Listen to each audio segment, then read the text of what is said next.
नमस्कार बच्चों, आज हम छायावादी युग के बारे में पढ़ेंगे। सबसे पहले हमारे पास है छायावादी युग। छायावादी युग का जो समय है वो है 1920 ईस्वी से 1936 ईस्वी तक। और छायावादी युग को हिंदी का स्वर्ण युग भी कहा जाता है। डॉक्टर नगेंद्र के अनुसार 1918 से 1938 तक का समय छायावादी युग का माना गया है। 1918 क्यों माना गया है? छायावादी प्रवृत्तियों से युक्त सर्वप्रथम रचना झरना। तो छायावादी काल जो था, छायावादी युग जो था, उसकी सबसे पहली रचना है झरना। और ये झरना किसके द्वारा लिखी गई थी? जयशंकर प्रसाद जी के द्वारा। का प्रकाशन 1918 में ही हुआ था। अतएव डॉक्टर नगेंद्र जैसे इतिहासकारों में छायावाद का समय 1918 से 1938 तक का निर्धारित किया। तो डॉक्टर नगेंद्र जी ने छायावाद का काल कौन सा बताया है? 1918 से 1938। वैसे इसका जो छायावादी युग का समय है वो 1920 से 1936 माना गया है, पर डॉक्टर नगेंद्र ने 1918 से 1938 माना गया है। इसका मुख्य कारण क्या था?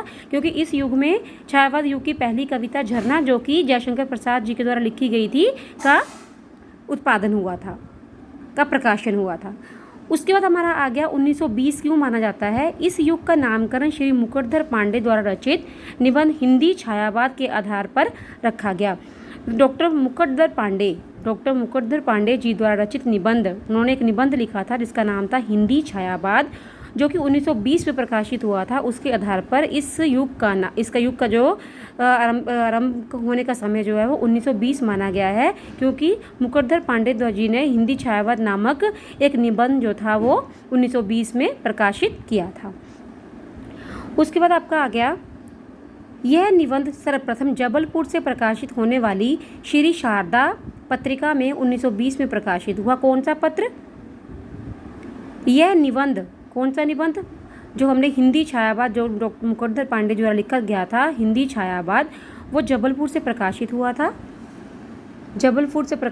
था। और श्री शारदा पत्रिका में 1920 ईस्वी में प्रकाशित हुआ। जबलपुर से प्रकाशित हुआ और जबलपुर में ही ये पत्रिका थी श्री शारदा, और वहाँ से प्रकाशित हुआ था।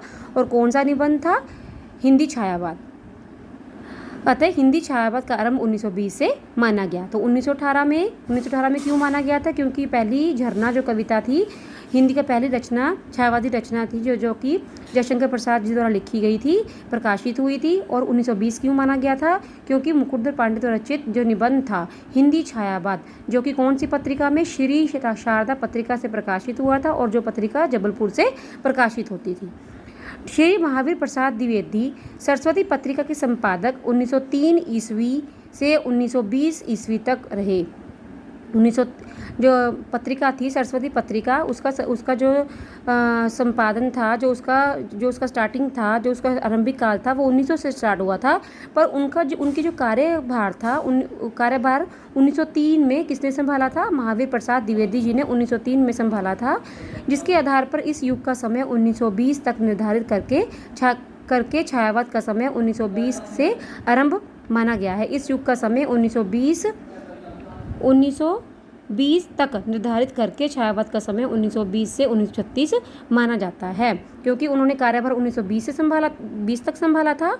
तो 1920 से लेकर 1936 तक का कार्यकाल है वो छायावादी युग के लिए माना जाता है। अब ये छायावाद की जो बहुत इम्पोर्टेंट जो परिभाषाएं हैं वो क्या है? डॉक्टर नगेंद्र के अनुसार छायावाद स्थूल के प्रति सूक्ष्म का विद्रोह है। स्थूल के प्रति सूक्ष्म का विरोध, जहाँ पे आएगा स्थूल के प्रति सूक्ष्म का विद्रोह। डॉक्टर नगेंद्र के अनुसार। डॉक्टर रामकुमार वर्मा के अनुसार जब आत्मा की छाया परमात्मा में और परमात्मा की छाया आत्मा में पड़ती है तो छायावाद की सृष्टि होती है। आत्मा और परमात्मा वाला जो है वो किसने कहा था? रामकुमार वर्मा ने। स्थूल के प्रति सूक्ष्म का विद्रोह नगेंद्र, और आत्मा के प्रति परमात्मा जो है वो रामकुमार वर्मा। महादेवी वर्मा जी क्या कहती हैं? छायावाद तत्व प्रकृति के बीच जीवन का उद्भव है, उसका मूल स्वामवाद है। प्रकृति के बारे में जो वर्णन किया गया है वो किसके द्वारा किया गया है? महादेवी वर्मा के द्वारा। आचार्य रामचंद्र शुक्ल के अनुसार छायावाद का प्रयोग दो अर्थों में समझना चाहिए। जब रहस्यवाद के बारे में वर्णन होगा, मतलब छायावाद का प्रयोग दो अर्थों में समझना चाहिए। एक तो रहस्यवाद के अर्थ में, दूसरा काव्य शैली या पद्धति विशेष के व्यापक के रूप में। रहस्यवाद और काव्य शैली का जब वर्णन होगा तो आचार्य रामचंद्र शुक्ल के बारे में हम सोच सकते हैं। तो छायावाद में जब रहस्यवाद और काव्य शैली की बात होगी तो वो आचार्य शुक्ल के द्वारा की जाएगी। डॉक्टर गणपति चंद्र गुप्त के अनुसार डॉक्टर गुप्त ने छायावाद को स्वच्छंदतावाद कहते हैं, और गणपति जी, जैसे गणपति जी, भगवान गणपति, आप उनका नाम ले सकते हो, गणपति जी छायावाद के बारे में कहते हैं स्वच्छंदतावाद। गणपति जी स्वच्छंदतावाद के प्रेमी थे। तो स्वच्छंदतावाद एक ऐसा विशेष प्रकार की मानसिक चेतना है। स्वच्छंदतावाद के बारे में गणपति जी ने कहा, स्थूल के प्रति सूक्ष्म नगेंद्र जी ने कहा, महादेवी वर्मा जी ने प्रकृति के बारे में कहा, और रामकुमार वर्मा जी ने आत्मा और परमात्मा की बात की है। ये हमारे कुछ महत्वपूर्ण परिभाषाएं हैं।